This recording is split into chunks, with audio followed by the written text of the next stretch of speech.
presented by Dano's Seasoning. Yum yum, get you some. What's going on, everybody? My name is Dominick TJ. We also have co-host TJ Corman, who unfortunately, TJ is feeling a little bit under the weather tonight. Is that correct? Yeah, man, going through it a little bit. If I sound nasally or if you see me drink a little more water than usual, guys, that's the reason why. But we're gonna try to power through this thing and stick it out and give you guys what you came for. There we go. That's what we like to hear. We knew that the former wide receiver would come through and not be a diva. Is that? I saw your text. I won't repeat to the general public what was said, but just say you know he asked me to man up. Yeah. It was that's a premium subscription. You get to access to those conversations in the background. That's the HBO version. Yeah, exactly. We are presented by the Dogs Media Network, part of College Football Dogs, to supply you with some of your college football needs throughout the season. Again, comment throughout the show whether your team's doing well, not doing well, happy, sad, mad, frustrated, pissed off, whatever the case may be. Let us know as we go through. We'll try and share those along the way. Have a good time as we go down tonight. We're also presented by Dano's Seasoning. Down below, TJ, I tried the Chipotle on something new, which was chicken pot pie. Nice. Yeah, and the Chipotle, man, perfect. It went well, very well with it. So there's another option that I hadn't previously thought about, but we had the other night. And first of all, I do love a pot pie. I know, right? Nothing wrong with that. Yeah. Nothing wrong with that. Oh, man. So getting into last week, I guess really on last week's episode, we already covered Coastal Carolina versus App State. So we will skip that game, even though that was in the games of coverage from last week. We will jump into some of the other games. But first, as we usually do, we will have TJ kind of help us break down some clips here. And we'll start off with this first one as Georgia Southern was playing James Madison this weekend. And as we know now, it didn't go so well for Georgia Southern in this one. Yeah, James Madison is just tough, man. They are really a tough group. They play well. They're sound at all three levels. This play, however, you've got a receiver coming across in motion, but then he runs a backside post pattern. It looks initially to me, and maybe we got this from a different angle, I'm not sure, but it looks to me initially like he's beat the corner, right? And it's a bad throw by our quarterback here. Bren does not put it on him. You put that ball out in front of him, you're striking the band up. But, you get here, inside release, corner's playing outside leverage. He's already given him the inside go here, and the ball is, he's beat by 2 steps. And this is the part that pisses me off. 23, you didn't make a play, okay? You did not make a play. As a receiver, okay, that just rubs me wrong entirely. Don't get up acting like you did something great when it was a bad throw. But that's a personal thing. I've got some DB friends that that say they have to celebrate it regardless. But no, like I said, if he leads him to the middle of the field or to the pylon, like I said, they're making reservations for 6. But great route, great play design, especially motion that side coming back across his face. But Bren needs to put that ball out there on and let him run under it. Yeah, and quickly, as I mentioned that we would talk about too, ultimately it probably doesn't change a massive outcome on the game. But do you think that going into halftime, it possibly being 17-7 changes the rest of the game a little bit? As you said, JMU was pretty dominant all the way around anyways, but what are your thoughts as a former player who has more insight onto maybe what that could have done psychologically into both teams' heads, really? Yeah, so for me, I think it definitely kind of messes with the momentum, right? Going into a half or going into any game really like that. When you have a chance to score and you don't, it does something negative to the morale, right? And I remember back when we were playing against Kansas my freshman year, we fumbled going into the end zone on the 1 yard line. that changed the entire trajectory of the game. And albeit, we're playing against Kansas, not very many people gave us a shot to win anyway. That was back when Aqib Talib was on Kansas's team. Okay. And nobody really gave us a shot to win that game, but we were driving down the field, right? And similar situation with Georgia Southern here. Now, obviously, JMU's they're not Kansas, or at that time Kansas. However, Right. You get that kind of momentum and you're driving down the field like that.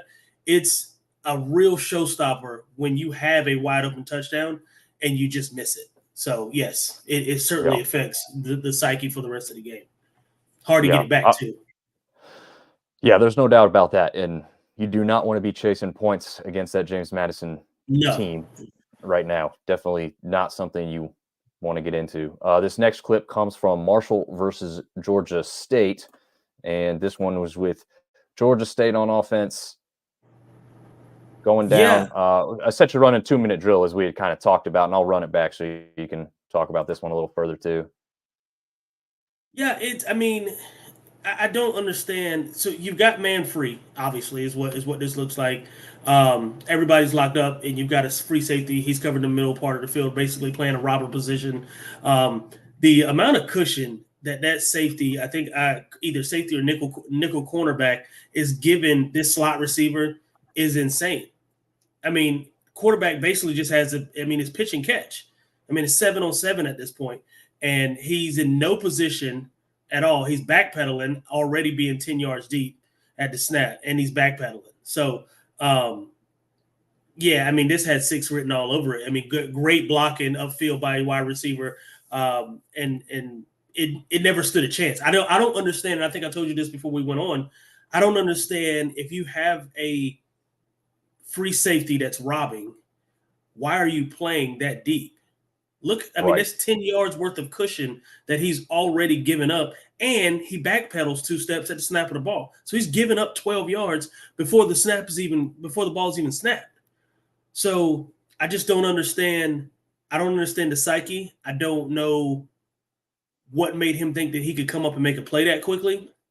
But I would never have my corners or DBs in man coverage when I have a free robber giving up that much ground. It just looks crazy. Yeah, definitely agree on that aspect.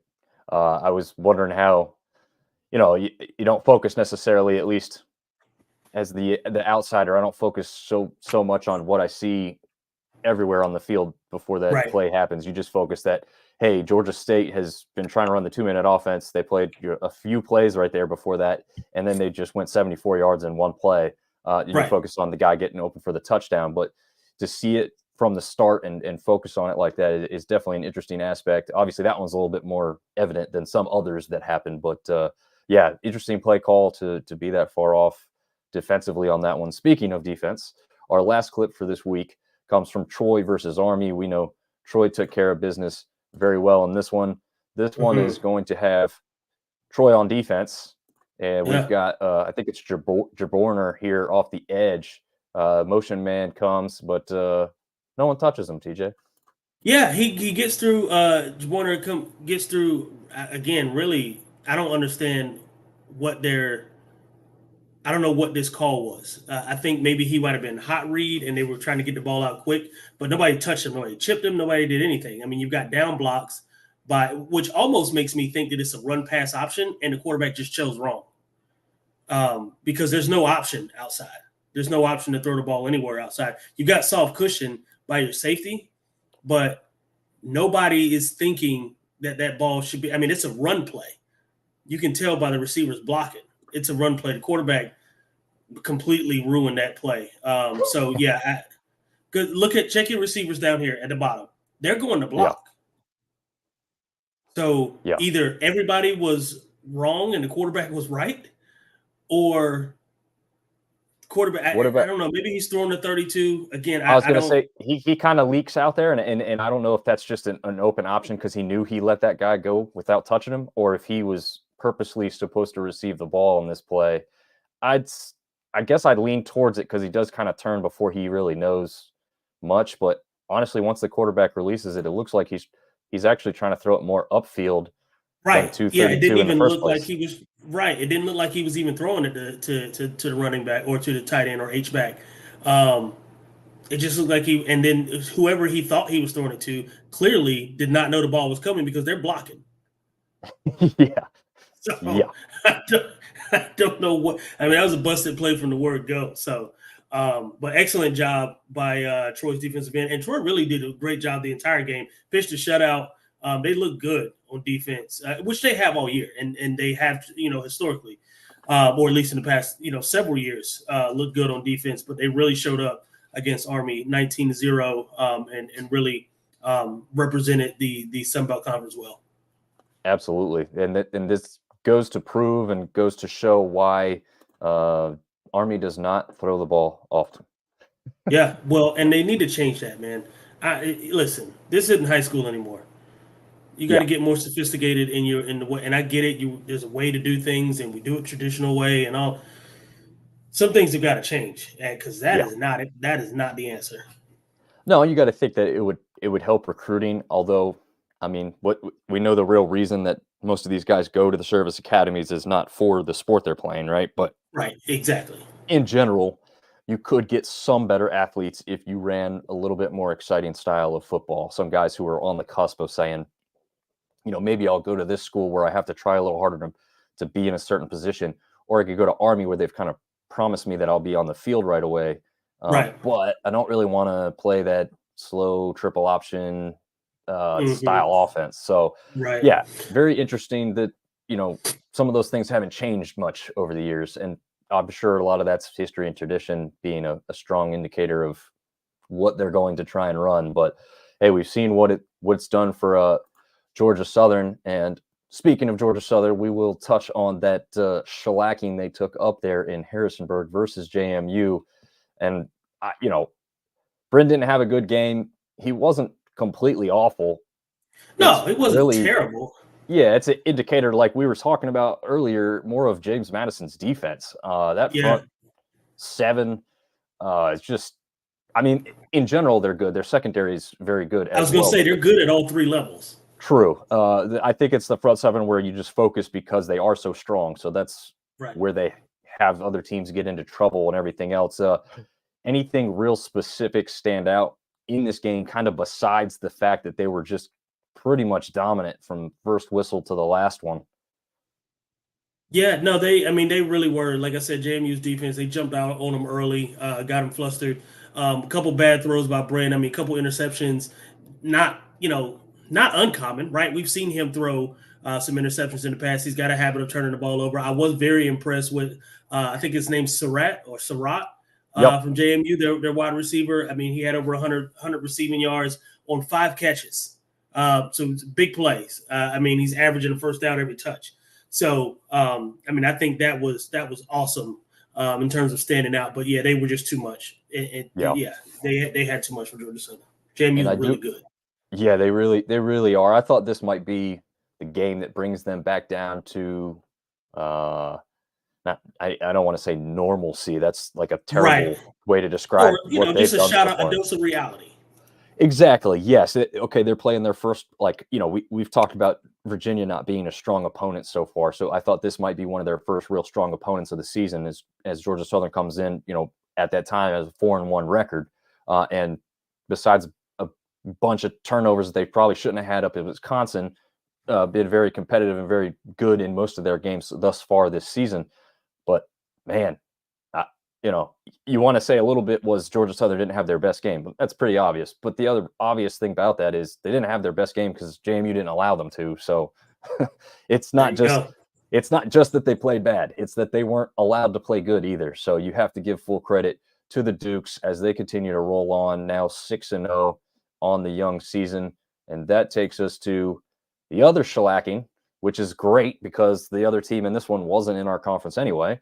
So take it away, Troy. 19-0 shutout up there in West Point. The game was certainly closer last year when it was down in Troy, Alabama. But this year they had to travel up, play in some not great conditions. Probably why that 19 points is all Troy got, because they have been putting up a lot of points so far this year in most other games. But did you get the chance to see much of this one, TJ? I saw a little bit of it. I was watching a couple different games, and I've my setup at home. I've got a couple different TVs going. I've got different things happening. But I tell you what, I was impressed by Barber. 138 receiving yards. He didn't manage to get in the end zone. They didn't have to score a lot of points, but he was really, really big. Like I said, I mean, anytime you get receivers that have 4 and 5 catches and they're in triple digits, they're making those are called impact plays. Those are big, game-changing, field-changing type of plays. And even if it results in 3 points, if your defense is doing as well as Troy's was, then sometimes that's all you need, right? Just to flip the field, just to get your kicker in good field goal. Now, obviously, you want those to turn into points, which I think Troy needed to do a better job of finishing. But Army's no slouch on defense either. So putting up 19 points is no small feat against Army. I just think Troy was too much for them defensively. And we talked about Army's offense. It's outdated. They need to, we need to do something a little different if we're Army. Again, I get it, tradition, all that sounds great, but if we're talking about winning and playing games that matter, it's time to revamp how we're doing things. Georgia Tech did it. So, and you see how well they're doing now. That's true. Yeah, I mean, you got to think that their fan base is not. I guess I would say they are diehard in the sense that like they'll always be Army, right? I mean, and they have to be, right? Yeah, exactly, right. I mean, that's just what you're ingrained with. But you would think there would be a lot more excitement when they go on the road to play people. They already kind of travel well, although I'm not going to really say that's travel because they just have so many people stationed around the country that. Right. In the Army or had someone that they know that was, and so that's why they show up so often. But you would think that would be multiplied if they can do something a little bit more exciting on the field. So, yeah, for Army, it is what it is. They look like they usually do, I guess, really. And Troy Troy looked fantastic. We had Vidal go back for over 100 yards, get back on pace there as one of the best running backs in the country. And then speaking of running yards, we had Georgia State running all over Marshall, 41-24. I mean, I knew that there would be points in this one. I think we both had a feeling that there would be some points, but I thought this game would be closer. What were your thoughts on this one? Well, I think Georgia State was too much too quick, right? I mean, you jump out to a 14-7 lead, and then you score 13 unanswered points in the second quarter. That's a lot, that's doing a lot. And then you've got impact players going all over the field. Again, we talking about impact receivers. Williams had he had 129 yards, a touchdown on 6 catches. And you've got Carroll, who's just toting the rock all over the place, 28 carries, 159 yards and a touchdown. That's a formula to win you football games, right? Obviously, there's some other players that showed up, but that's enough to get you a win. You've got your impact receiver, you got your impact running back. I mean, it's basically 30 carries on 160 yards. That will win football games. So, and that's what happened. And everybody took a turn for Georgia State on offense, making a play. Those are 2 highlighted because they led the game in yards, but Georgia State really had their way. And shout out to Sean Elliott and those guys down there. They're really turning that program around and doing a lot better than I predicted them to be doing this year. Yeah, absolutely. I mean, I think if you're in Atlanta and you're a good football team, people will start showing up. It doesn't matter the level. You could be you could be a high school team down there in Atlanta. People will show up if you're winning on the field. So, as everyone says, winning cures everything. What also helps is that Granger didn't have actually a huge game passing statistically, right? 21 of 31, 234, just 1 touchdown. However, added 62 yards on the ground with 2 touchdowns.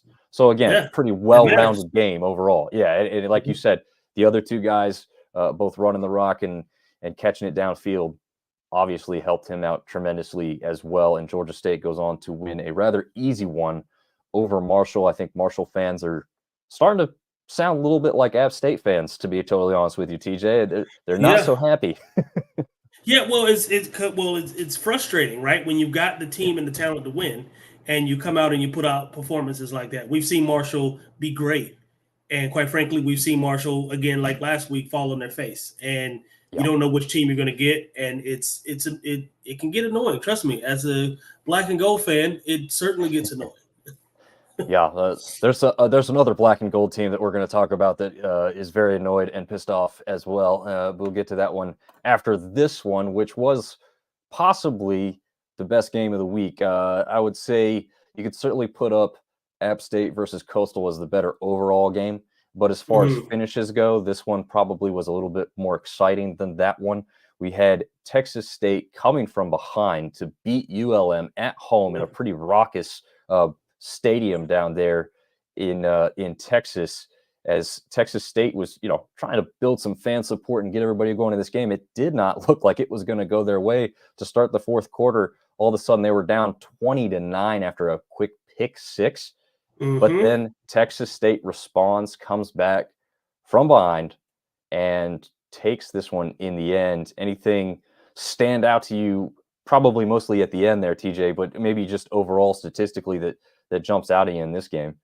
Yeah, I mean, nothing great. Finley, I mean, 222 yards, not a whole lot. I mean, they've got, Davenport ran the ball fairly well, right? Almost 100 yards rushing. I don't think that any one thing stood out. I do think the key, or I guess if I'm going to sum this game up for Texas State in one word, is resilience, right? You get down that big, you got to find something. There's some fortitude, right, that you got to be able to pull from deep within, and got to say, hey, either it's us or them at this point. And there's that no back down, gritting your teeth kind of deal. And they did it, and they came back and won. And I'm hats off to them. Like I said, I mean, nobody had a breakaway outstanding game. I mean, some fairly decent stats. I think Hobart had 110 passing yards or receiving yards, I'm sorry, and 2 touchdowns. That's that'll work.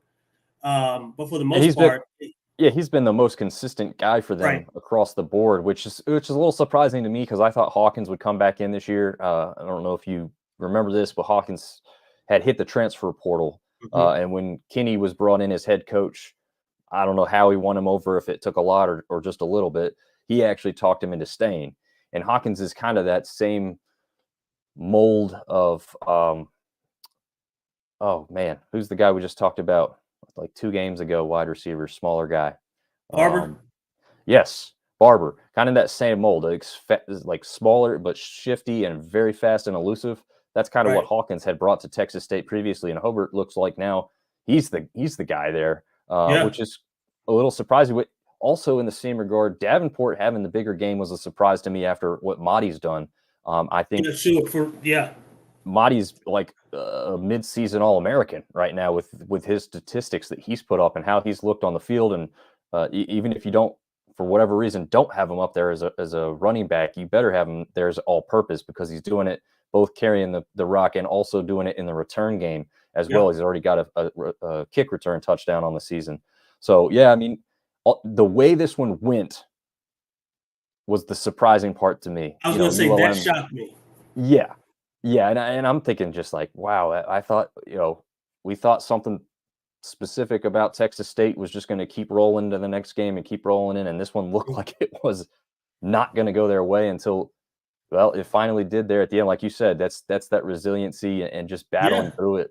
It takes some grit and it takes some fight, man. And sometimes you get your back against the wall, and you got to either come out. So it's 2 things that happen, right? You're down 20-9 in the fourth quarter. 2 things happen: either I find something somewhere, or I pack it in. And it's too much time left in the game to pack it in. If you're a true competitor, it'll come out of you. And like I said, Texas State should not have been down at all, in my opinion. Right. But it does tell you something about a team if they're able to grit and fight back.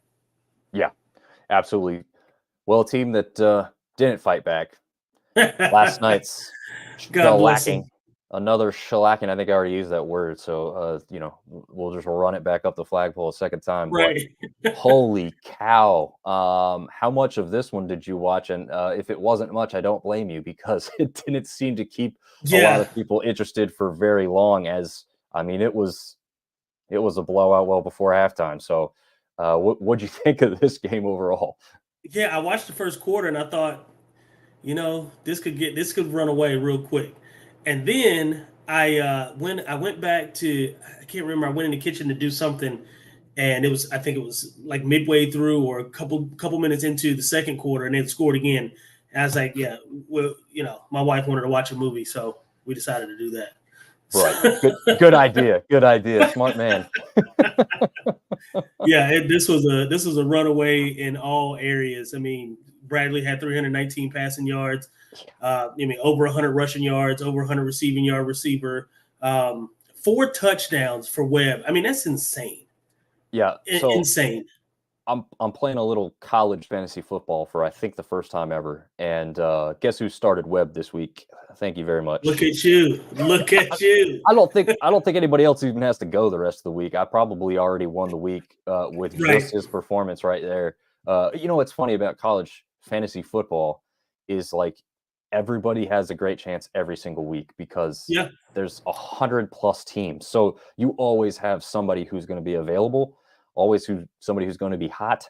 And then there's also the reverse of that, which is a superstar player who just has a down week. So like it doesn't matter what your rosters consist of. You can have a bunch of G5 players or P5 players, and it's a lot more fun, I'll say, than pro football, fantasy football, because it's the playing field has never been more level. If people are interested, there's plenty of places that are now running college fantasy football. I don't know. I just have a lot more fun with it because I feel like I stand a chance every single week because my roster can change drastically from one week to the next. So highly recommend for those that have ever thought about it or want to try it out with some friends or family. It's a good time. But yeah, I was recording with the Monarchist last night when TJ left me solo with the team here. I was in bad shape, man.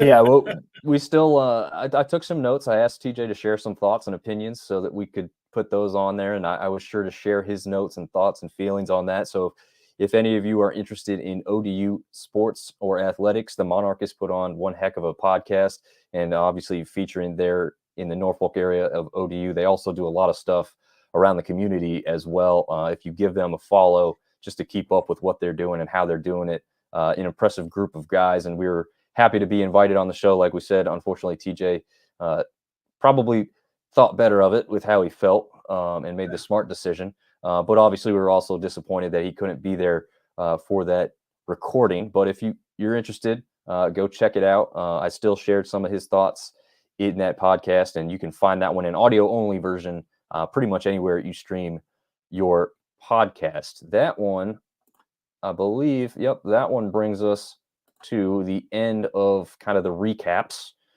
from mostly last week, obviously that weird Tuesday night game, but we also have a game Thursday night, tomorrow night, between James Madison and Marshall, and we will start to touch on some of those games right after our break from our presenting sponsor, Dano's Seasoning. Yum, yum, get you some. Yum, yum, get you some.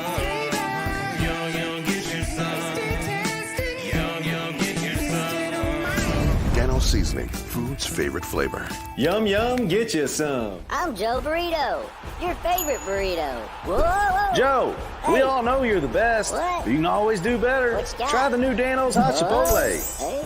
Ooh, that's spicy. Yum, yum. Yum, yum, get you some. As mentioned. As our guys. Yeah, as mentioned, the Chipotle, I think that's probably my favorite. I won't lie. I think that one's it. They got a spicy one, which is obviously spicy. The Chipotle is a nice mix between spice and just flavor. I guess the spicy has definitely got a little bit more of a kick to it, but definitely recommend that Chipotle is probably my top option that I've had from them so far. So getting into tomorrow night's action first, James Madison, a perfect 6-0. Up against a Marshall team that's dropped their last 2 games here after starting the season 4-0. Now 4-2 coming into this one. JMU favored by maybe, I'm very surprised by this. Maybe you may not be. JMU favored by only 3.5 points, according to the odds makers, as this game will kick off at 7 p.m. Eastern on ESPN. What do you find interesting about that spread, if anything, TJ? Maybe you agree with it. Maybe I don't know what I'm talking about, but I just find it a little surprising. I mean, based on the way JMU's play, you think the spread would be a little bit higher. I do think that I think they're giving Marshall some respect and calling last week kind of an aberration of what we've seen Marshall to be, right? Marshall is a good football team. They dropped one against NC State barely. We did not expect, Marshall to have as bad a game against Georgia State as they did. Right. It was what it was. These kinds of things happen. I think they're giving them their respect, but I feel kind of how you do. I think James Madison may run away with this, I think, by 10 plus. I mean, personally, I just think James Madison is just, they're obviously the best football team in Virginia right now. Yes. And I just think that they're too good on defense at every single level. Every guy plays their position. They do their job, in the words of Bill Belichick, and they don't turn the ball over, right? When you've got your defense playing hard, you can rush the passer with 4, right? You can drop 8 or 7 in coverage, and you don't turn the ball over. That's a recipe for winning every week. Yeah. And that's what they've done every week. They're 6-0, 3-0 in conference. So I don't see this week being any different. They're strong up front. And we've only talked about their defense. Their offensive line is super prolific. They're running the ball anytime they want to. So and they've got 6'3", 6'4" guys that play receiver on the edge. They're really good everywhere. And I think their day is coming. I hate that they're not going to be bowl eligible. Yeah. Yeah, that's definitely disappointing.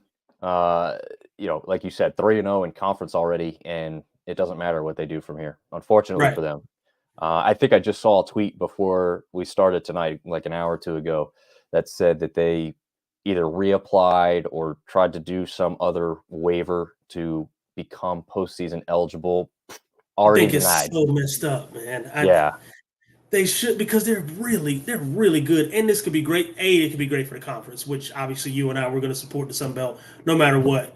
So it's kind of selfish of us to want that to happen, but also secondarily, just for James Madison as a university, they deserve this. They're really, really good, and this type of success is not something that you can count on being replicated, right? You get these years like this, and you want to bottle it up.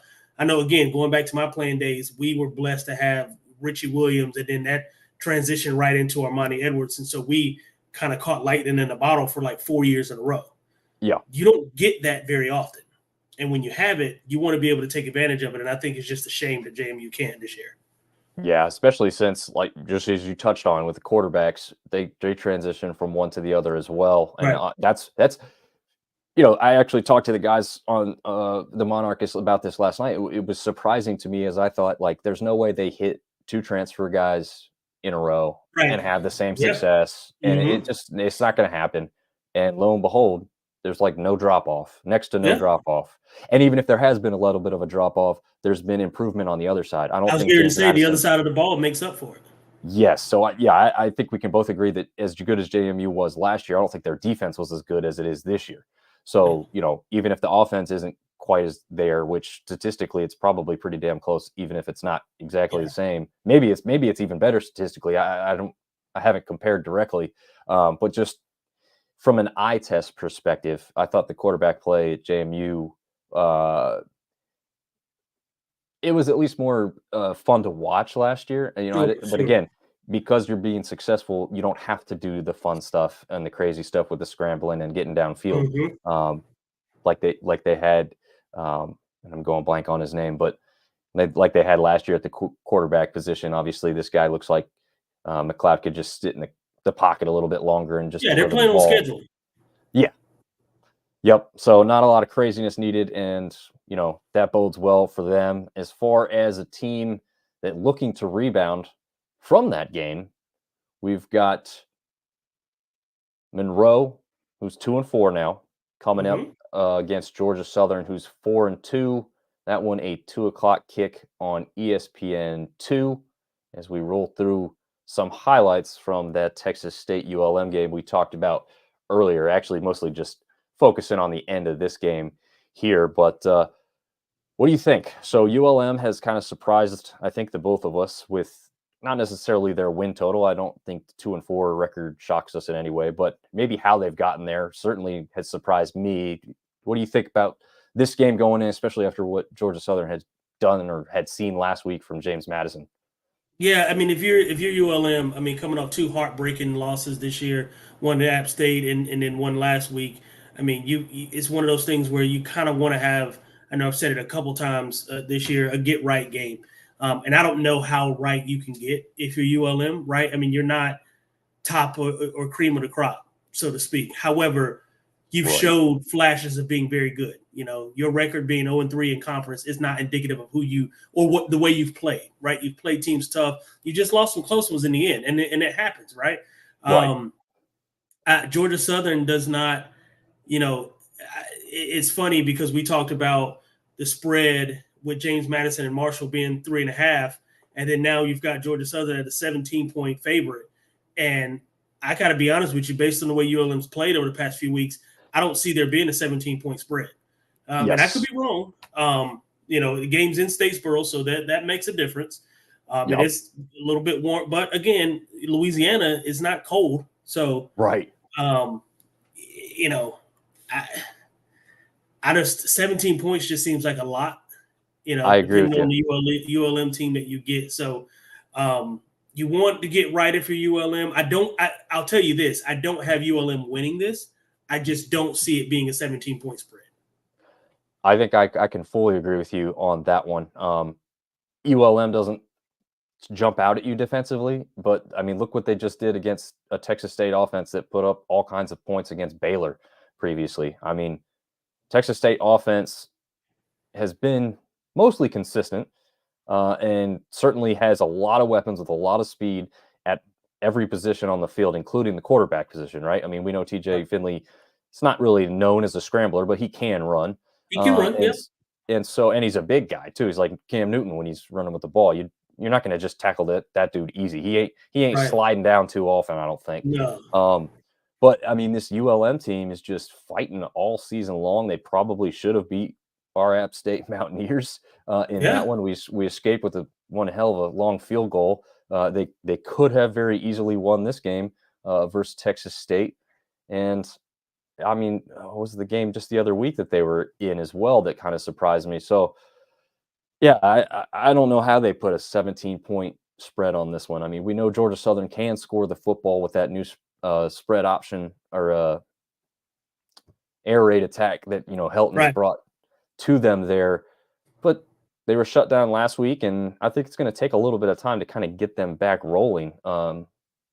I could see them putting up more points than last week, but it's not hard to do when you only scored 13 and they only had one of those touchdowns. So, I just think that this one's a little bit surprising in that regard, maybe. But I guess ultimately we'll see. Early afternoon kick, and should be, I think, yet again another good one there down there in Statesboro, as you said. Next up, we've got Coastal Carolina versus Arkansas State. That one in Jonesboro, Arkansas. So Coastal beats App State this past week. Well, I guess it was a week and a half ago now at this point, or whatever it was. Weird Tuesday. But. Yeah, the Tuesday games, man, I'm okay with some Thursdays. Even Wednesdays, like kind of okay, just because it feels like at that point, when by Wednesday night when a game is played, you're over halfway through the week. It kind of feels like okay, whatever. Right. Tuesday just feels weird because it's like part of me is like I want to drink a beer while I'm watching this game, but then there's part of me is like it's Tuesday, bro. What are you doing? I can tell you, having been in Boone for this game, there was still a lot of beer drinking being done. I'm sure there was. There was. I don't know how many people can afford to take off a Wednesday at work, but it seemed like there were some people that were going to have to after what I saw from some of the ones in the crowd. But hey, I mean, you know, packed house Tuesday night. That's not easy to be done by anybody in the country, let alone a G5 team in little old Boone, North Carolina. So again, A+ to our fan base overall for coming out and packing the house like that on a Tuesday. Unfortunately, they let them down because Coastal took advantage. You know, after suffering 2 losses to start the conference play. They got a big rebound win. Now we see Jalen Rayner and Arkansas State, after they've had essentially a bye week at this point. Coastal, 10-point favorite. Do you expect it to maybe the opposite of the other game, where you expect it to be a little more in this one, actually? Or is that pretty fair with how Coastal was before this big outburst finally came here against App State last week? Yeah, I think they're on par with that. I think you get up for certain teams, right? And they got up for App State. There's some history there, obviously, going back to some years prior. I don't think they go out and beat the snot out of Arkansas State. They will win. I do think that they'll win. I think 10 points is fair, but I don't think that they come out and do an offensive explosion the way that they did against us. I think they just got up for us, right? And that happens. Right. We should have been up. I say we, App State should have been up for them as well. However, it's in the past. I don't want to get mad all over again. I'm not going to do that to myself. But that you have those kinds of games, right? You have those kinds of games where there's an opponent that you just really, really despise, and you play your tail off. It doesn't mean that you won't play well against Arkansas State. I just don't see it being the first quarter dominance that it was in Boone. Right. Yeah. I mean, maybe if Arkansas State was coming off like 3 straight games and they were beat up, maybe you think like that's when Coastal jumps on them, right? They've got the fresh legs. They feel confident and comfortable after this big win. But that's kind of the opposite of what we're seeing here. We're likely seeing a pretty well-rested Arkansas State team who's watched a lot of film here recently to correct the wrongs and improve their game a lot more, with a quarterback who has had some youth and inexperience, but has come along pretty well until he's played some of the better defenses. Coastal Carolina's not necessarily one of the better defenses here in the conference as of yet. Obviously put up just enough to take care of App State, but I mean, they didn't blow me away defensively with what they were doing. They still allowed big gashes. Obviously that last play right there that we've just seen here on film now, and obviously the one for Tucker that was gonna put App State into at least field goal position, if not a very likely touchdown after how that drive started until that fumble came. But yeah, I think this is a close game too. I don't know about 10 points. I mean, as far as a betting odd is concerned, I can understand why they keep it kind of realistic there to kind of get some interest in the betting lines. But I'm taking Coastal by probably just more than 10, but not a lot more. Probably more like 13 or 14. Yeah. Okay. Yeah, something like that, but not a lot more, just because I think, like I said, Arkansas State having some time off to kind of recuperate and fix some stuff, I think that's going to play to their advantage. Also being at home there in Jonesboro, with what essentially is going to be a big brand and big team coming in for them to try and take advantage of and get a win over after a little bit of a disappointing start to the season. We can just stay right on these highlights here. It's our next game up. Well, really at the same time on NFL Network is App State taking on Old Dominion. Both teams 3-3 coming into this one. App favored by 6.5 points right now. Do you think that's fair? Do you think what we've seen here on film plays a role into some certain aspect where they, do something miraculous and like have a shutout, or like, keep ODU really off the scoreboard, or what do you think might happen in this one? I'm definitely not calling for a shutout. I do think you would hope, right? You would hope, and this is maybe the former player in me, or still maybe partially wants to be a player in me, saying that when you come off a loss the way that you came off of one, that a part of you is like, what the hell with this? Let's put this team away. Let's get them out of here early. They don't belong on the field with us. We say that. ODU has been playing great throughout the season. However, from a talent perspective, anyone in their right mind knows that, we're a little bit more talented than they are. That said, talent doesn't matter when you're not executing properly. And also, we've got to get to a space where our coach is calling plays that put us in positions to win games, not just be in them. Right?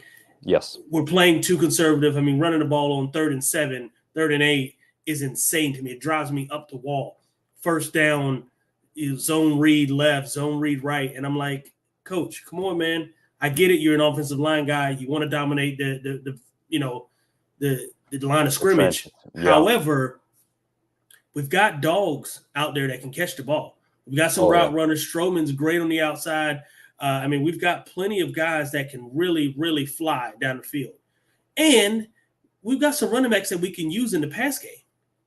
Yes. So we need to do that. And we need to make our offense. And again, it's probably too far down the line to start getting crazy exotic with how we switch things up. But some variations in the way that we do the things that we do, I think can definitely help us move. Right now, we're super predictable. I mean, we're the Dallas Cowboys right now. Run the ball on first and second down. How do you know that so well, TJ? How do you know that they look a lot like the Dallas Cowboys? I only watch every game. No big deal, right? It's like it's crazy. I'm watching my two favorite teams, Cowboys and App State. They're both playing the exact same brand of football. Yeah. Not to get too far off topic, but I'm watching the game against the Chargers on Monday night, and there's 8 seconds to go with 2 timeouts, and we don't stop the clock to try and pitch a ball in the end zone. And we're in the, inside the 20-yard line. What is Mike McCarthy doing? It's the same sentiment that I feel here. It's like, I don't understand what Sean Clark does sometimes when we have these kinds of games. It's call the plays that are going to win you the game, not just have you in the game, because having you in the game will make you lose. So anyway, I'm going to get off that soapbox, but we've got to find a way to be more productive offensively and limit the big plays defensively. Yeah, no, I totally agree with that. And as we kind of covered on the Monarchist show, it's funny that you mentioned Strowman. That was the name I pulled out first from the wide receiver core as well. Not that he's the leading receiver, because he's not. But I think talent-wise, he's, you know what I mean? Yes, and I think you even had mentioned it when you mentioned his name, is like, when you need a play, he's kind of that guy. I mean, we saw at UNC. I mentioned the exact play. I think it was a 4th down. If it wasn't a 4th down, it was a long 3rd down. But it was the play. It looked like it was honestly, frankly, going over his head. And I guess 6'4", 6'5", whatever he is, he reaches over and makes that miraculous grab. And yeah, I mean, I actually said on the podcast last night that the bread and butter of App State has always kind of been the running backs, right? They've always had talent, and a number of them, and you could trust them easily. And I don't have distrust in them. Okay, I won't say that. But Nate Noel going down last week, you don't even know who's kind of going to be the starter going into this one.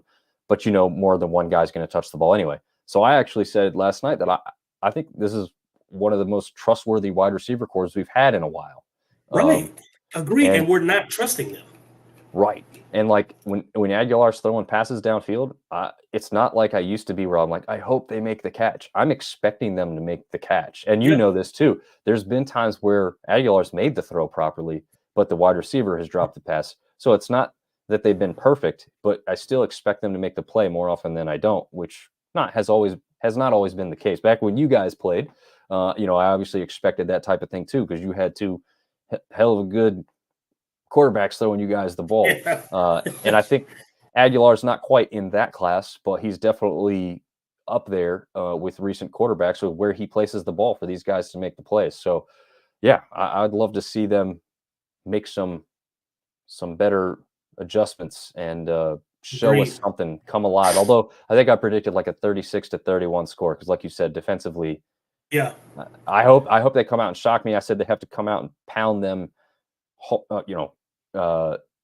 into submission early defensively if they want to have like some jump on this game and really dominate. I don't know if we'll see that, but that's my hope.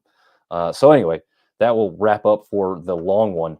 Then we finish up with a Georgia State versus Louisiana matchup at 8 p.m. Eastern on ESPNU. The Cajuns favored by 3 in this one. We just keep I keep feeling like I'm surprised by some of these spreads. What's your thoughts on this one? Yeah, no, I'm with you. Cajuns favored by 3. I don't know how to feel, because Georgia State's coming off a really, really good win against Marshall, and Marshall's a good football team. Granger, I know we bring his name up every single week, but it seems like every week he's making a play. And I just think he's quality. He's very, very quality. He's put on some weight since last year, and he's really kind of taking control and command of that offense. but I don't know. Louisiana they're good too. So I think the spread is offering respect to both sides, right? I think what they're doing is giving Georgia State, based on what they did against Marshall, the respect that they deserve. However, I do think that Marshall game for Marshall was an aberration. I don't think Georgia State winning was as much as a surprise as it was the way they won, right? Yes. You know what I mean? Like anybody can beat anybody, but the way they came out and just completely dominated from start to finish, I think that is what shocked everybody. And I think that's where Georgia State's getting the respect, and rightfully so. They're 5-1, 2-1 in conference, so they deserve the respect. But you can flip a coin. You can flip a coin this week. I'm not gonna pick this one. Well, actually, yeah. Well, I'm gonna pick with my heart. I'm gonna go Georgia State. Let's go Panthers. Yeah. I don't know. At this point, with what history has shown me, I'm going to stick with the Cajuns. Okay. Neither team has kind of blown me away with anything thus far. Georgia State, like I said before in a previous show, I expected them to be kind of at this level last year.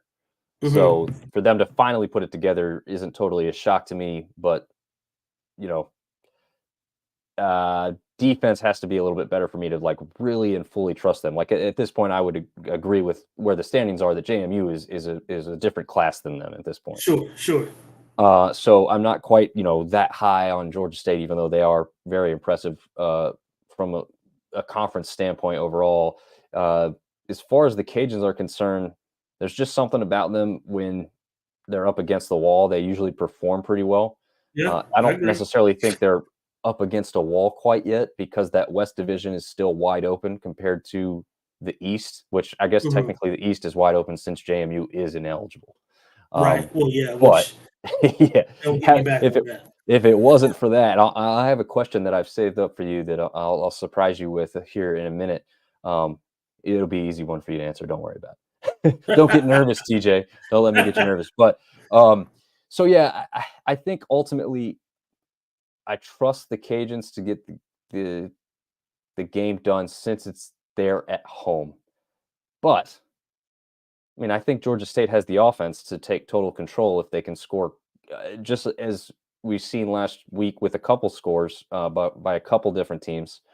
If they get out to an early lead and the Cajuns are chasing the entire time, that doesn't bode well for that Cajuns offense. And Georgia State could definitely take that at that point. But if they start off struggling a little bit on the road for a long travel trip, I can see the Cajuns taking advantage and jumping out to a lead themselves, or at least establishing enough of a presence with some field goals and long sustained drives to kind of take Georgia State out of it a little bit and beat down that defense to try and get the W ultimately at home. But I mean, I don't disagree with a very small spread either direction. Honestly, it wouldn't have surprised me if they said Georgia State was favored by 3. But I was gonna say I'm not shocked.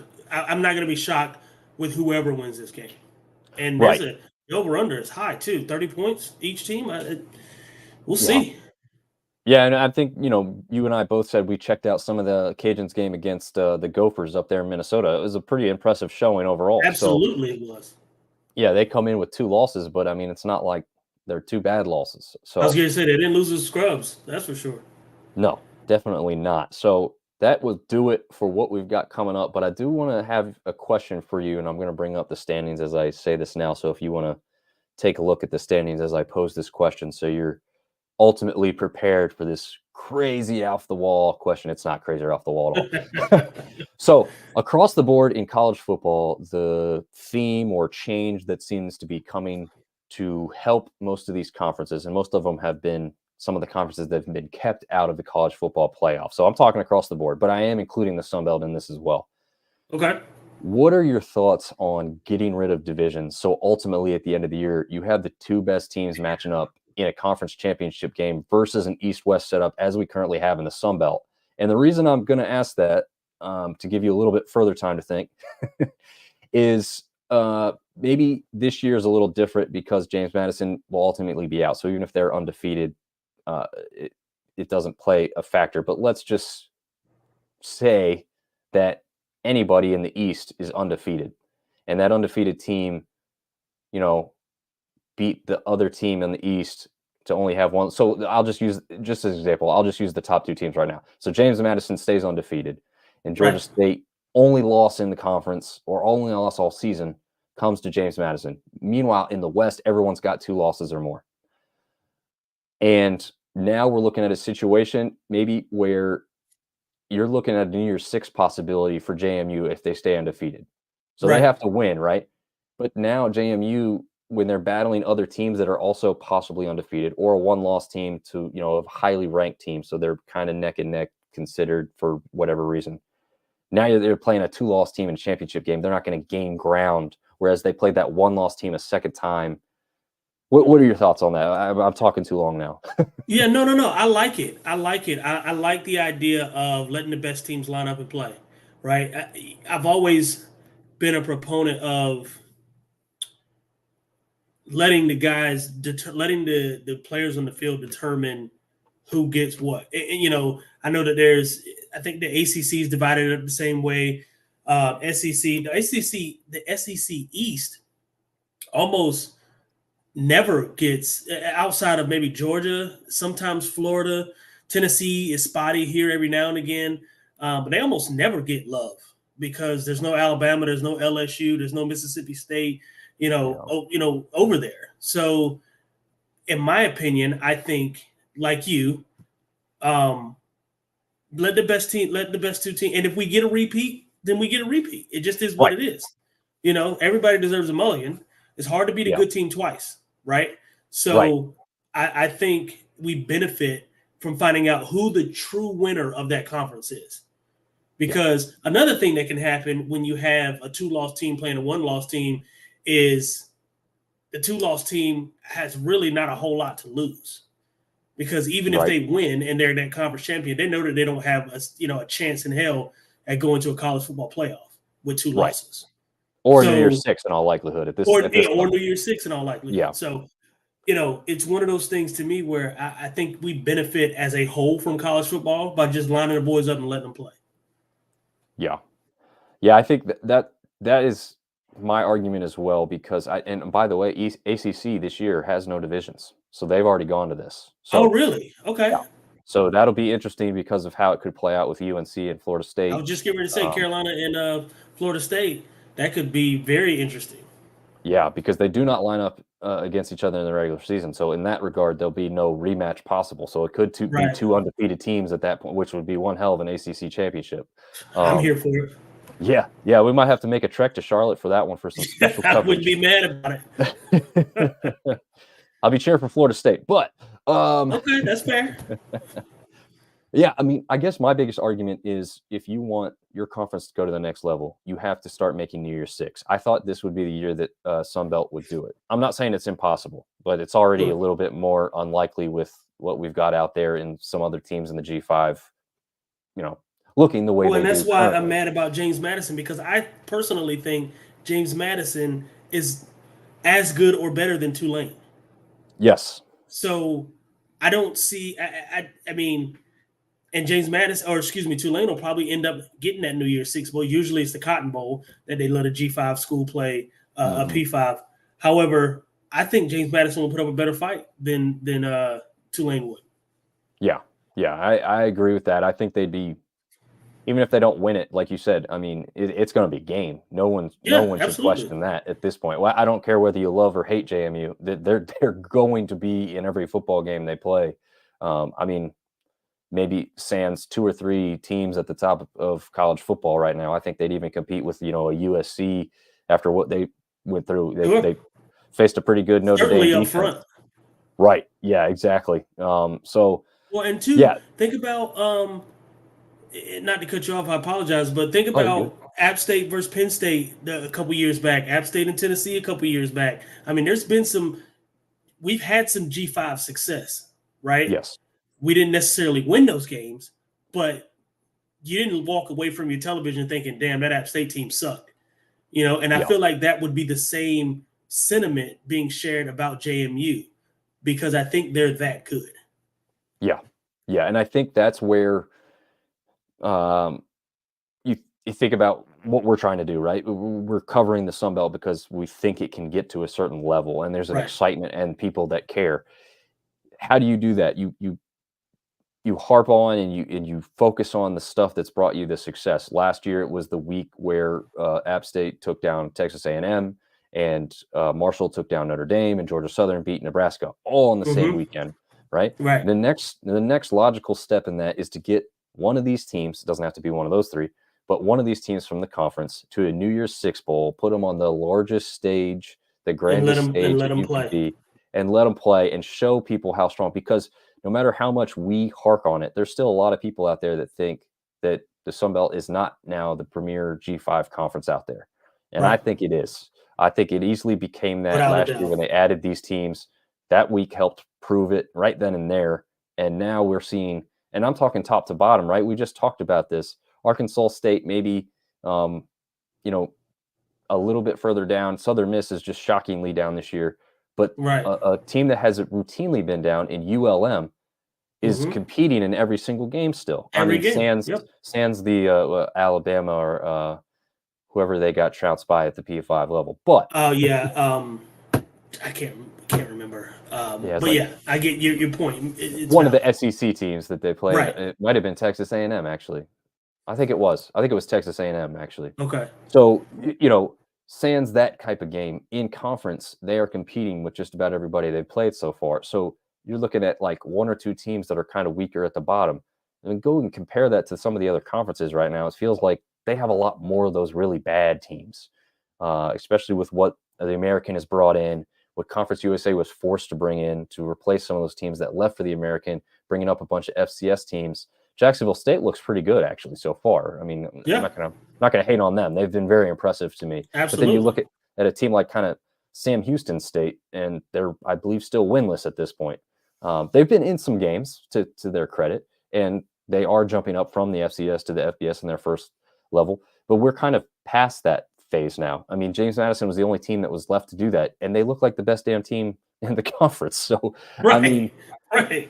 I don't know. As much as I dislike JMU and the Dukes overall for Sure.